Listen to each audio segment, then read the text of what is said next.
Muy buenas noches, señoras y señores. Para el despacho del diputado Ronald Vargas Araya, es de sumo placer en esta noche presentar el libro Secretos de un Acuerdo, Monseñor Sanabria y Manuel Mora, junio de 1943. En la mesa principal nos acompaña nuestro diputado Ronald Vargas Araya y el gran escritor Don Miguel. Don Miguel nació en San José, ordenado de presbítero el 8 de marzo de 1980. Realizó estudios eclesiásticos, teológicos y de historia en la Universidad Gregoriana en Roma y en España. En España obtuvo el doctorado en teología, ha publicado libros y artículos sobre la historia de la Iglesia en Costa Rica y con selecciones de documentos muy valiosos. Entre algunas de esas obras está La Palabra Social de los Obispos Costarricenses, 1893 y 2006, en la que tuvo una participación como compilador el diputado Ronald Vargas Araya. El libro que nos va a presentar don Miguel en esta noche les recuerda Secretos de un Acuerdo, Monseñor Sanabria y Manuel Mora, junio de 1943. A continuación, Ronald Vargas, diputado del Frente Amplio por la provincia de Guanacaste, les va a dirigir unas palabras.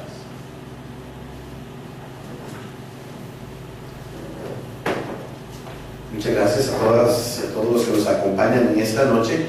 Ya como que estamos en modo navideño, entonces la gente ya va buscando escaparse de las actividades legislativas.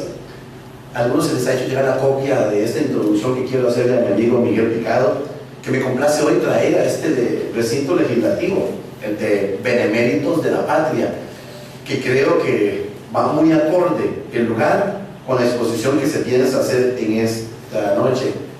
Miguel Picado Cárdenas, catedrático, escritor, sacerdote, misionario y calificado profesional que actualmente ejerce una labor eclesiástica de acercamiento a los movimientos sociales desde la Arquidiócesis de San José.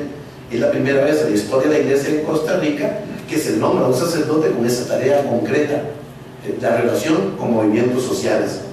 Con Miguel me une una amistad entrañable de muchos años que va más allá de la ordenación sacerdotal que ambos recibimos, precisamente porque la vida nos encontró en las trincheras de las luchas sociales, el Congo Dice, contra el TLC, y bajo el mismo objetivo primordial de encender el compromiso sociopolítico de las personas creyentes, precisamente desde su actividad religiosa.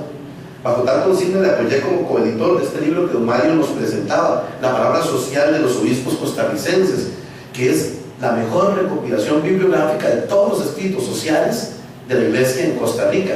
Para un investigador ese libro es de almohada, es básico.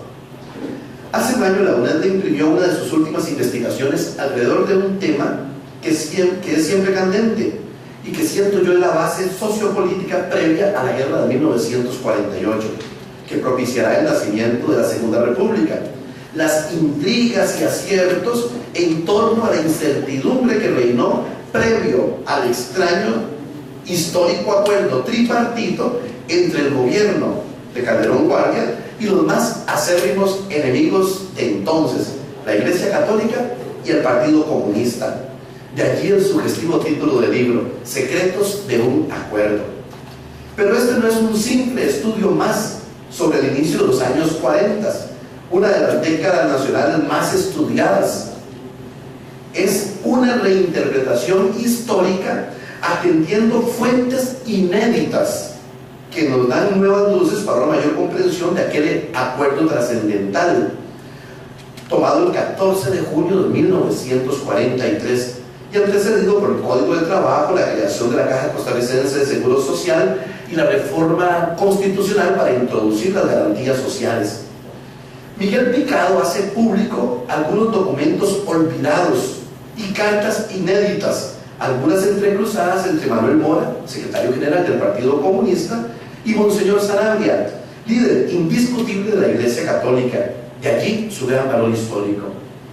El patriota que toma en sus manos este libro por primera vez se impresiona no solo por su dimensión, sus vivos colores, su excelente diseño e impresión, sino aún más desde su impactante dedicatoria, homenaje a quienes colocan la lucha por la justicia social por encima de los motivos personales y diferencias ideológicas. ¡Qué excelente dedicatoria! Y todos nos sentimos que entramos. Esa, sin duda alguna, debería ser la única bandera por izar junto a nuestro pabellón nacional en este recinto legislativo para alcanzar grandes acuerdos nacionales. Considero que hoy es el momento más apropiado para la presentación de este valioso libro, precisamente por la coyuntura histórica que estamos viviendo con la reciente aprobación de la reforma procesal laboral, a raíz del levantamiento del veto por parte del presidente Luis Guillermo Solís el pasado día guadalupano, viernes 12 de diciembre. Por eso mi intervención procurará buscar algunas semejanzas entre aquel histórico acuerdo político con secretos de 1943 que propiciaron la defensa del Código de Trabajo, las garantías sociales, y el histórico acuerdo político sin secretos del año 2014, que nos ofrece la más importante reforma laboral de los últimos 70 años. Mientras el acuerdo del 43 tuvo como actores a la trilogía compuesta por el Poder Ejecutivo, en la persona del presidente Calderón Guardia, la Iglesia Católica, presidida por Monseñor Sanabria, y el Partido Comunista, jefiado por Manuel Mora, el nuevo acuerdo laboral del 2014 tiene como protagonistas solo a dos de los viejos actores, el Poder Ejecutivo y la renovación del Partido Comunista, hoy denominado Frente Amplio. La jerarquía de la Iglesia Católica perdió su protagonismo, cediendo su lugar en esta ocasión a los sindicatos.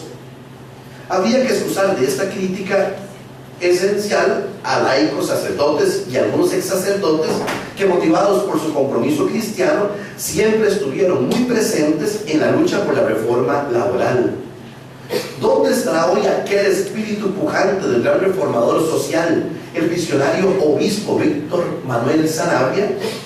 Tal vez como la reforma procesal laboral no tenía temas relacionados con el aborto, el estado laico, fecundación in vitro, sociedades de convivencia o métodos de anticoncepción, algunos líderes de la Iglesia Católica consideraron insignificante ser actores claves en la consecución y solidez de los derechos y garantías sociales de la clase trabajadora.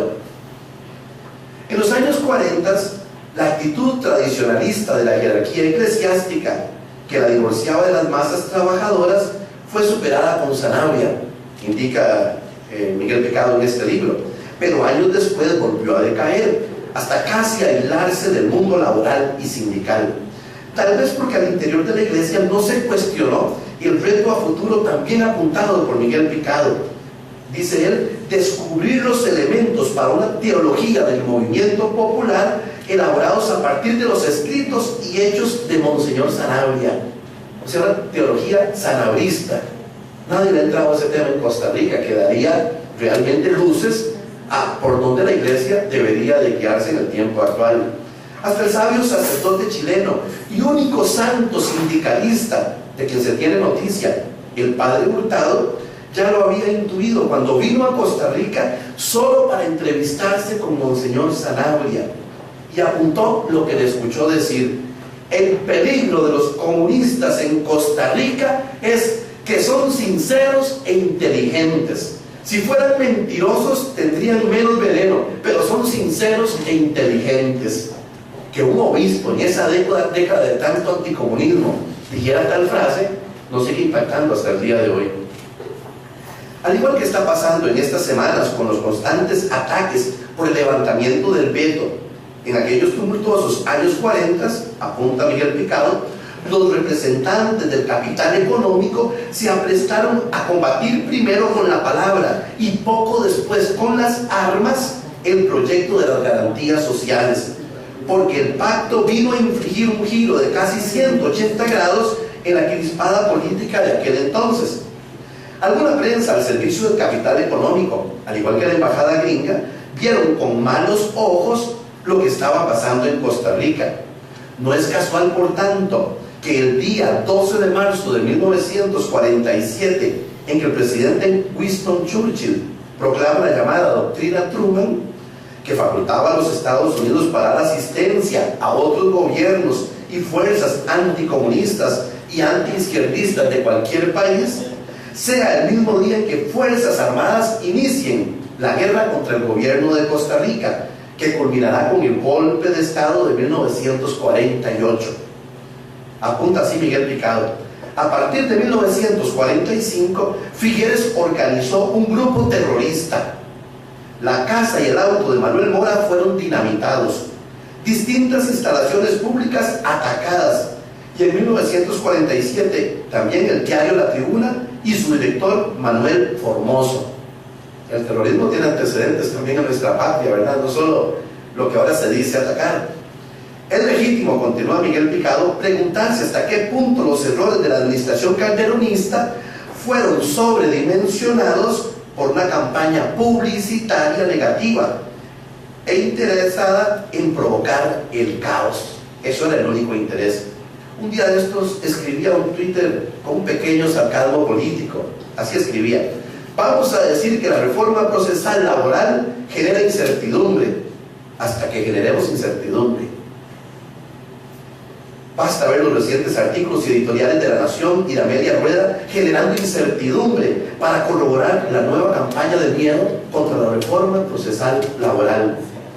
Dice así Miguel Picado: Calderón Guardia fue el primer presidente abiertamente católico del siglo XX. No había caído en cuenta en ese detalle, y sí. Antecedido por varios liberales. En algún momento pensó mandar un proyecto de ley a la Asamblea Legislativa para disolver el Partido Comunista. El círculo político del que él provenía acariciaba desde 1931, año de fundación del partido, el propósito de poner fuera de la ley al comunismo en Costa Rica. Extrañamente, otro anticomunista, como lo era Monseñor Sanabria, será quien le aconsejó que no lo hiciera. Muy pocos jerarcas católicos se habrían opuesto a la idea de ilegalizar la organización comunista servida en bandeja de plata como la cabeza de Juan el Bautista por el presidente de la República. Y la sabiduría de Monseñor Sanabria así lo hizo. Por medio del padre Benjamín Núñez y sus sindicatos, Monseñor pretendía atacar la alzada de los comunistas, hacerlos, como él indicaba, más moderados y menos extremistas, al satisfacer algunas de sus legítimas aspiraciones. Esa era la táctica de Monseñor. El gran error, siento yo, de Monseñor Sanabria no fue creerle a Manuel Mora y a los comunistas, porque ellos nunca traicionaron el pacto que le firmaron. El gran error fue confiar ciegamente en su sacerdote Benjamín Núñez, quien tenía la misión de fundar y sostener sindicatos católicos inspirados en la doctrina social de la Iglesia, para destruir así el protagonismo del Partido Comunista entre los obreros. Pero el sacerdote sindicalista terminará aliado con el grupo de jóvenes intelectuales del Centro de Estudios de los Problemas Nacionales, con quienes fundará pocos años después el Partido Liberación Nacional, del que será hasta su muerte líder histórico, traicionando la misión que le había encomendado Monseñor Sanabria, tal como lo increparía años después a Arnoldo Ferretto. Nosotros pasamos años antes de denunciar el rol farsante y de demagogo dentro del movimiento obrero del cura Núñez, quien hizo de intermediario de uno de los engaños más vergonzosos de la historia política de Costa Rica, llegando al extremo de negar su propia firma. Terrible, ¿verdad? Siempre los jóvenes del Centro para el Estudio de los Problemas Nacionales mostraron un afán sistemático por deslegitimar al gobierno calderonista, ignorando las evidentes coincidencias ideológicas, pues prevaleció el interés de los incipientes líderes por hacerse un lugar en el escenario político. Si hubieran sido inteligentes, más bien hubieran apoyado las reformas sociales. La historia de Costa Rica tal vez hubiera sido otra. El PLN y sus aliados incurren exactamente en el mismo error histórico este año, al oponerse y no cansarse de protestar por el levantamiento del veto de la reforma procesal laboral, por tratar de deslegitimar al gobierno de Guillermo Solís, acusándolo de comunista y amigo de comunistas. La historia es maestra, pero el PLN nunca aprendió la lección histórica de 1941. Hay que volver a repetírselas. El Centro de Estudio para los Problemas Nacionales no creyó en la transformación del Partido Comunista, al que acusó siempre de manipular la situación a su favor.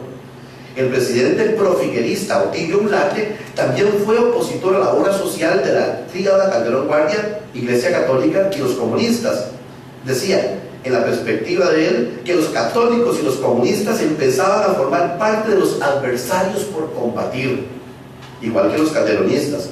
También hoy algunos líderes del PLN surgido de aquel Centro de Estudios de la Realidad Nacional no han creído en la sincera lucha del Frente Amplio para que el presidente Solís levantara el veto, principal condición para la alianza legislativa con el PAC, y le siguen considerando enemigos a combatir, olvidando que lo más importante es conservar el legado de la legislación que nos alcanza mayor justicia social.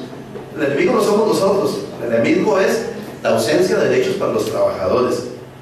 Una lectura más objetiva de la coyuntura política actual nos llevaría a no tomar posiciones antagónicas ante algo que a Costa Rica le interesa, el Código de Trabajo, hoy la reforma procesal laboral.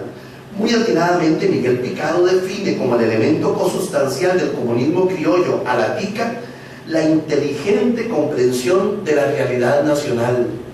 Interesante acierto. Si la izquierda costarricense ha logrado hacer una lectura más patriótica y conciliadora en medio del caótico desconcierto que ha causado el levantamiento del veto, ojalá que el empresariado, representado por una de las tantas organizaciones como lo es UCAEP, deje de atentar contra la gobernabilidad del país, so peligro de provocar nuevamente aquella catástrofe terrorista de la derecha herida en los años 40, que nos llevó a la cruel guerra del 48. Apunta Miguel Picado, los dueños y voceros del capital tenían de qué preocuparse. Había que desintegrar esa conjunción a cualquier precio, sin excluir el de una guerra civil. Que Dios no me haga profeta, pero están preparando las bases para una guerra por los derechos de los trabajadores. Termino citando la célebre aseveración de Monseñor Sanabria a raíz de la convulsa situación de 1943. Como la justicia suele estar con más frecuencia al lado de los pobres, no rehusemos estar con esa misma frecuencia del lado de los mismos pobres. Esa es nuestra misión. Muchas gracias.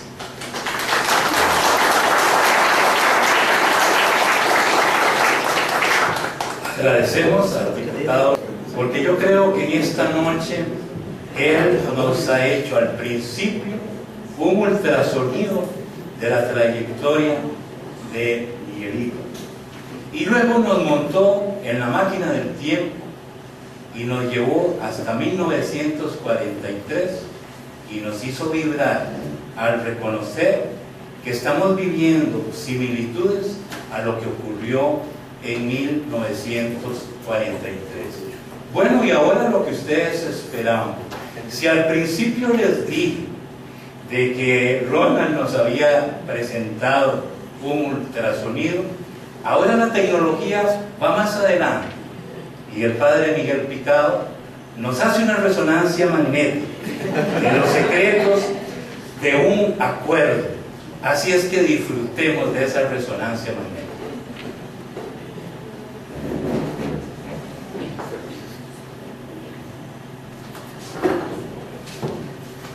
Buenas noches. Aquí yo tengo el problema de que Ronald conoce este libro mejor que yo. Entonces, como ustedes se acaban de dar cuenta. Antes de dirigirles unas palabras, quiero presentarles a las hermanas de la Asunción. Es una congregación costarricense, fundada por Monseñor Sanabria. Es de la hermana María, ella es superiora. Bueno, solo les voy a decir un par de cositas de ellas. Cuando yo me siento mal espiritualmente, me voy a la casa que tienen en el Roble, usted la conoce por supuesto. Y entonces puedo entrar ahí y eso es como un retiro espiritual, eso uno sale feliz, alegre. Es como un testimonio bellísimo, porque ellas se dedican en esa casa a atender a niñas en riesgo social. Tienen como 6 casitas son. En cada casa hay una hermana y ahí viven las niñas, a veces algún niño también pequeñito. Es como una familia, es una familia. Me ha tocado ver cosas como que una hermana necesita salir a hacer alguna gestión fuera de ese recinto y los niños se ponen tristes, las niñas, y temen que no regrese, porque ya ellos fueron abandonadas. Entonces dicen, otra vez me va a pasar lo mismo. Entonces es realmente emocionante. El Estado contribuye, si no recuerdo mal, con la tercera parte de los gastos. Y las otras 2/3 partes de, ¿cuántos muchachos tienen ahora? Como 70. Las hermanas tienen que conseguir los fondos. Los consiguen, yo no sé cómo. Vendiendo tamales, pan, a gente que les ayuda, cosas así. Entonces es realmente algo admirable. Esta entidad fue fundada, si no recuerdo mal, en 1934 por un padre Carmona.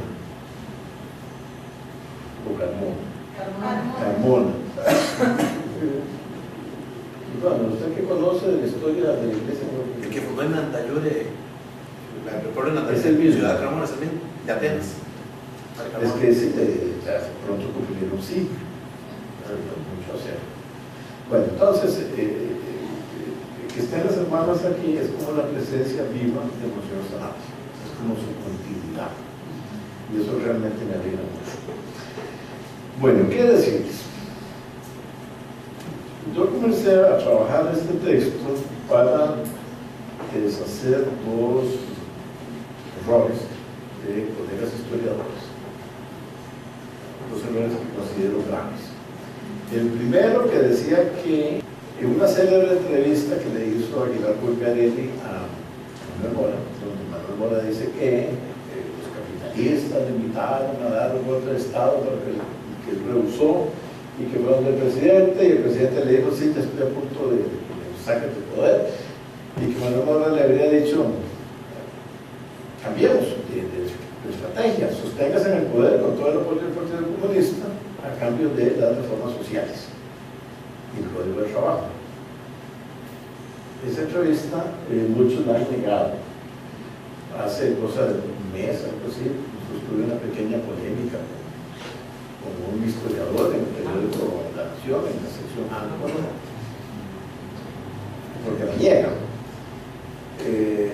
Decían que era un testigo único, el mismo Manuel Mora, la única fuente, pero aquel historiador, periodista e historiador, llega a Hofmeister y hizo una entrevista muy interesante a Yvonne Claes, que es la primera señora de la Pelágica de Vanguardia, que era una persona muy culta. Me parece que es la primera mujer, primera dama, que participó activamente en las cosas del gobierno, que no era simplemente la esposa, no era copartícipe. Y entonces ella dice en 2 ocasiones que efectivamente esa entrevista de Manuel Mora con el presidente se produjo y que efectivamente había un peligro de golpe de Estado. Entonces, ese punto es decisivo porque según se acepta o no la veracidad de esta entrevista, cambia completamente la interpretación de la década de los 40 y de cómo se produjeron las garantías sociales y el Código de Trabajo. Pero ya esa entrevista queda como verídica. Y por eso me interesó mucho deshacer esa falacia. Ligada a esto, ha habido otro error, el segundo, que me propuse deshacer, y es uno que se lo sacó de la manga a una persona que yo respeté y hasta un poco amigos fuimos, Ricardo Blanco Segura, que dice que Manuel Mora le tendió una maligna trampa a Monseñor Sanabria para obligarlo a aceptar el acuerdo. Famoso acuerdo que es el tema central de este trabajo. El acuerdo que dice que el Partido Comunista cambia de nombre, que antes se llamará Vanguardia Popular, que acepta seguir el Partido Comunista, ahora ya la Fuerza Popular, seguir con una línea ideológica que, y esto fue una gran alegría cuando lo encontré, que está plasmada en la tapa de este libro. Esto es muy interesante porque es letra de Don Manuel. El mérito de la patria, por aquí tiene que estar.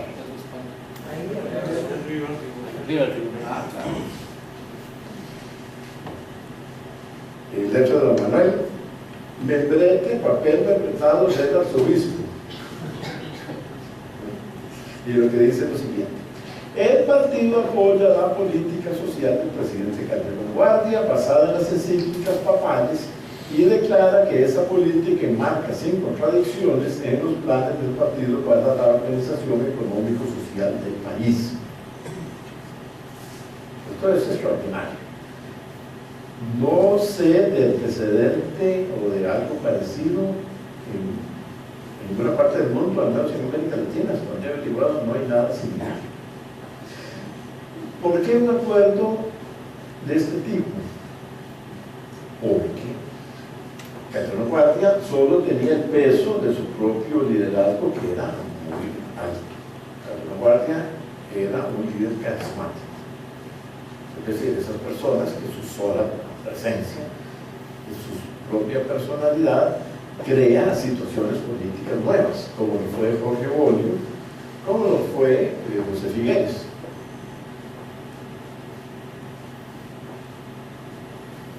Y creo que Manuel Mora también es una persona de una fuerza y de un amor al prójimo que entonces la gente lo reconoce, los admira, los acepta, los sigue. Entonces, Calderón Guardia ya comienza a ser atacado por la oligarquía, por los cafetaleros.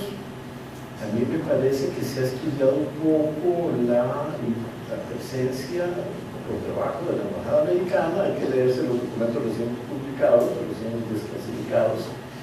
Y detrás de todo la compañía bananera, que fue la principal perdedora del Código de Trabajo.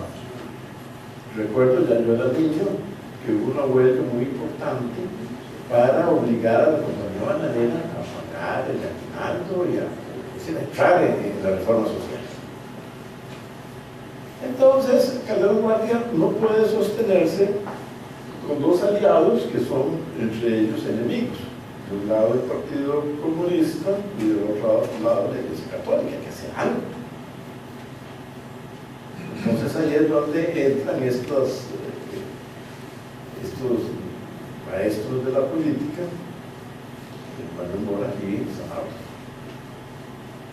y se entiende.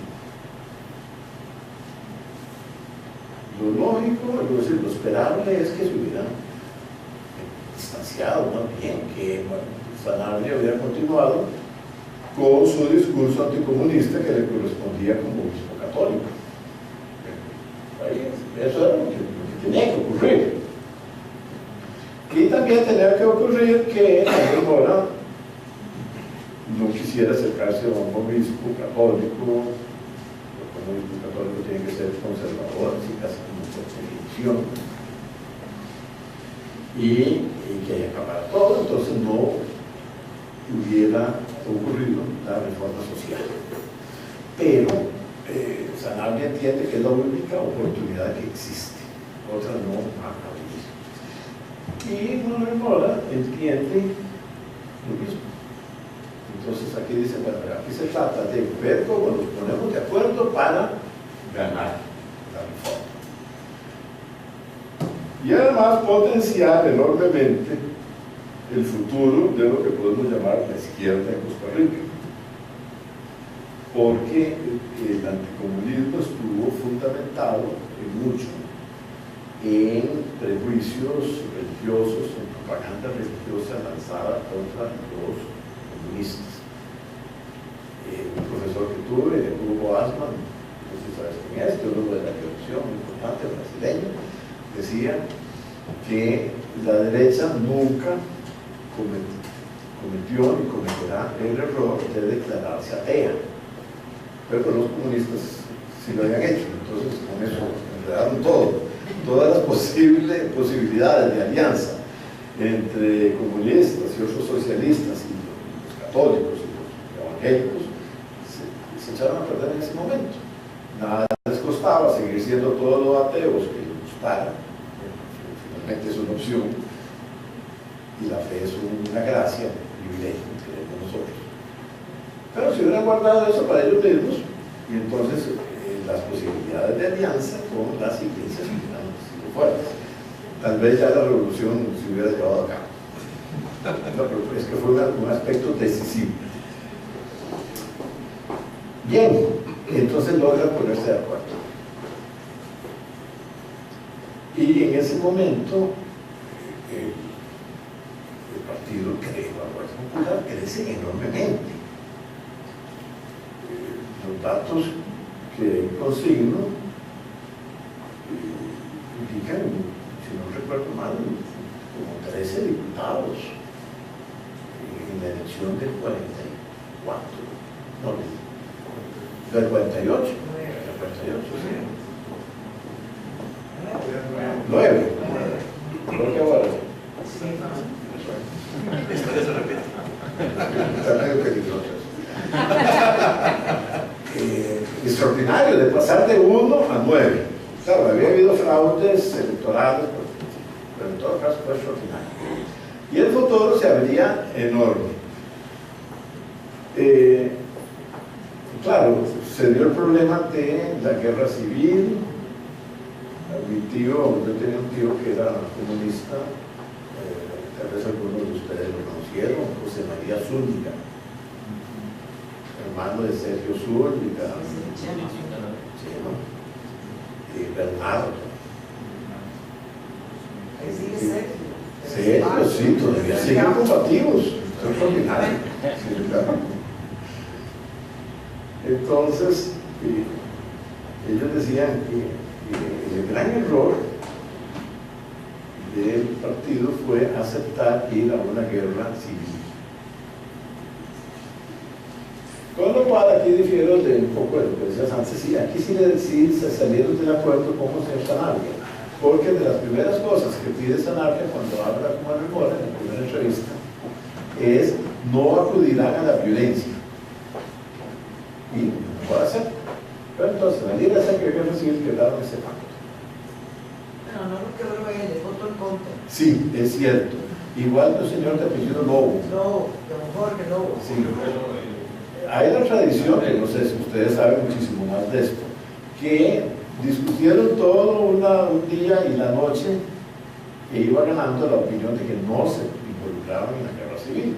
Pero que la mañana siguiente llegó Carlos Luis Fallas con botes. Entonces eso volcó. En todo caso, sí fue una decisión muy dura. Don Jaime Lobo, ¿no? Es que el hijo se llama Jorge. Ajá, Jaime Lobo. Entonces, en ese momento, que todo se vino abajo, sobre todo porque la guerra era imposible ganarla. Ahí pongo algunos testimonios de personas que entrevistó Villegas Meister y otros testimonios de combatientes, y todas las escaramuzas, uno se da cuenta que el gobierno, las tropas del gobierno, bueno, primero, el gobierno prácticamente no envió tropas, las tropas los puso en Guardia Popular y pésimamente armados. Entonces metieron todo. Aquello fue horrible. Bueno, después de ese error, ¿y qué resulta? Bueno, resulta de positivo que se aprobó la reforma social. Quedó de positivo que esto significó una transformación completa de Costa Rica. Aquí quiero recurrir a la frase de Rodrigo Carazo Mongolia, que fue presidente, que decía que antes de esta reforma social, Costa Rica era un país de gente descalza y sin dientes. Es muy interesante cuando uno ve fotografías de los años 30, 20, es cierto, la gente descalza. En un país tan húmedo. Y entonces muchísimas enfermedades, y la mortalidad infantil era atroz, y la mortalidad de las madres igual. Algo terrible. Entonces Costa Rica experimentó un salto enorme. Y después, porque todo hay que decirlo, este es un país pues, muy Porque soy creyente, digo que muy bendecido por Dios, porque lo que se esperaba de una revolución, de una guerra civil, es que quedaran derogadas las garantías sociales y todo el trabajo y todo lo demás. Y Figueres más bien le da contenido económico y profundiza ciertas reformas. Entonces Costa Rica entra en un periodo de los 50, 60, 70 de muchísima prosperidad. A nuestro nivel, ¿verdad? Tampoco hay que exagerar, pero bueno, una cosa muy recomendable. Sobre todo porque a la par de la creación de servicios de electricidad, telefonía, universidades, educación primaria, educación secundaria, la caja del seguro social, como se va extendiendo, todo eso, a la par de todo, la población se multiplica por 3. Yo era un niño cuando nació el niño millón. Entonces, es extraordinario.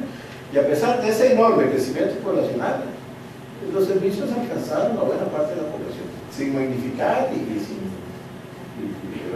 exageraciones. Bueno, entonces, en este trabajo desarrollo estas dos falacias para permitir una interpretación correcta del periodo. De otra manera, queda todo empañado. Y para destacar varias cosas, que a mí me parece que sí tienen mucho futuro. La capacidad política de llegar a acuerdos entre personas tan distintas. Y esto lo necesitamos nosotros más que nunca en estos días, así, días. Porque la reforma procesal laboral, como todo el mundo reconoce, es lo más novedoso y lo más fuerte que ha ocurrido desde 1943. Entonces estamos en momentos decisivos. Ahora conversaba con unos amigos que yo no termino de entender cómo la oligarquía no paró esto a tiempo. Es extraordinario, no sé, estaban distraídos, quién sabe qué ocurrió. Pero en todo caso, nosotros tenemos que aprovechar las circunstancias. Desde luego, el papel del Frente Amplio con sus 9 diputados es decisivo para esta coyuntura de aprobación de la reforma procesal laboral. Sin estos 9 diputados, yo creo que el gobierno no se habría visto en la necesidad de eliminar ese costo. ¿Cuál fue el precio de este acuerdo? A Monseñor Sanabria le costó la vida, porque él está entre los derrotados de la guerra civil.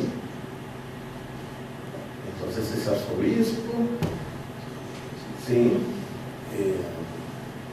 pero un arzobispo que estuvo aliado con los comunistas, eso se le reclaman. Ahí reproduzco varios documentos de gente que le envía cartas. Una le dice: por Dios, monseñor, ¿qué le pasa? Vea lo que está haciendo. Algo terrible. Y Sanabria se ve en la necesidad emocional de poner su renuncia a Pío XII. Hay una carta que aquí la reproduzco. En esa carta le dice que él, a raíz de este acuerdo, siente que ya no puede ser más arzobispo, ya no consta de espacio necesario, y que le presenta la renuncia, que no se preocupe, que él puede vivir de cualquier cosa, puede crear su padre, lo llamará para que eso se vea de alguna Eucaristía, que ir viviendo. Porque Sanabria, que no era un campesino, no era hijo de campesinos pobres, sino más bien de un campesino acomodado, se llamó Sanabria. Y tenía un capital familiar. Se deshace de todo en cuanto es arzobispo. De todo, no conserva nada para él. Entonces, claro, cuando en esas circunstancias, pues dice: ¿de qué voy a vivir? Bueno, algunos amigos que me quedan en extremo me van a ayudar. Dichosamente, el Pío XII no le acepta la renuncia.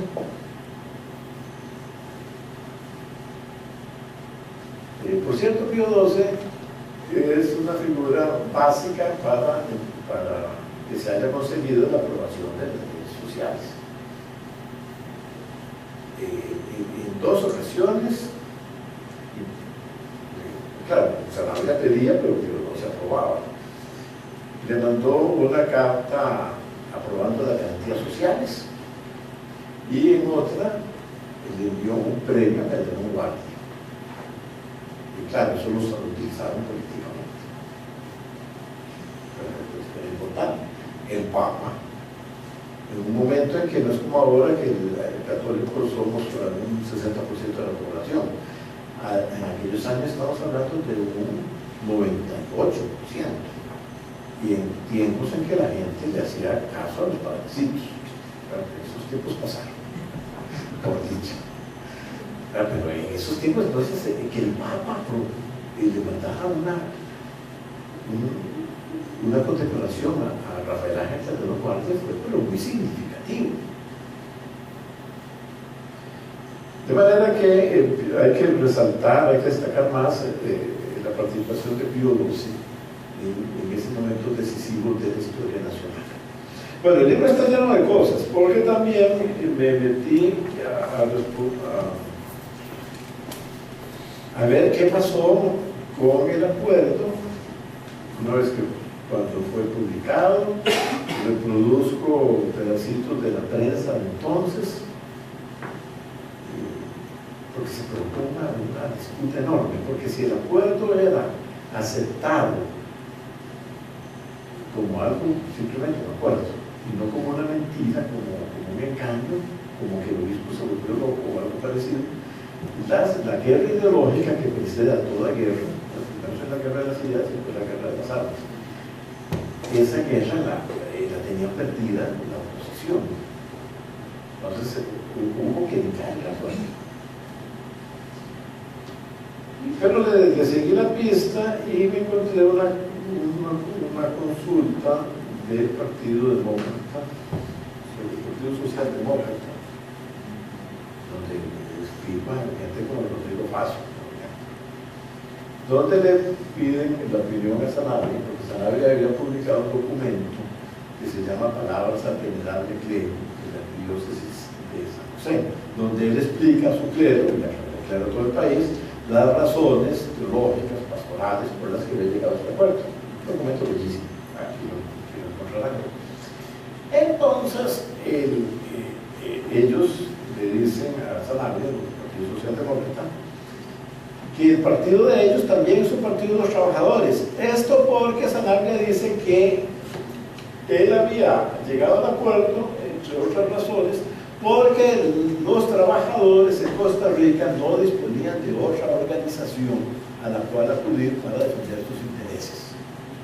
Y que entonces él no podía, porque esa organización tenía un nombre, que era el de comunista, condenar a todo un movimiento de décadas y décadas a favor de los trabajadores. Esa es una de las razones que da. Entonces los socialdemócratas intervienen preguntándole al arzobispo por qué los excluye a ellos, que ellos se consideran representados también, representantes también de los trabajadores. Y Sanabria les contesta de manera magistral. Les dice que no está diciendo que todos los partidos del país tienen que ser de trabajadores, que en la anatomía de la política nacional hace falta otros partidos, pero que la diferencia está en esto.